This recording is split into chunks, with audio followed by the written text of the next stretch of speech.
In this video, I will show you how to permanently turn off Face ID on your iPhone 17, iPhone 17 Pro, or iPhone 17 Pro Max.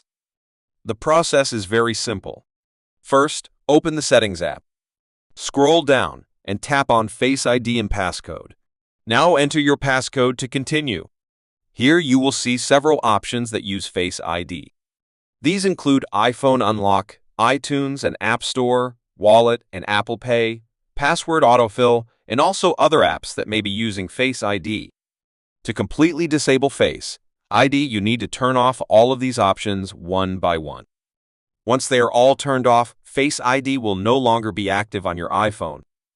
This means your phone will only rely on your passcode, and Face ID will not be used for unlocking, for payments, or for logging into apps. And that's it. You have now fully disabled Face ID on your iPhone 17 series. If this video was helpful, make sure to subscribe for more iPhone tips and tricks.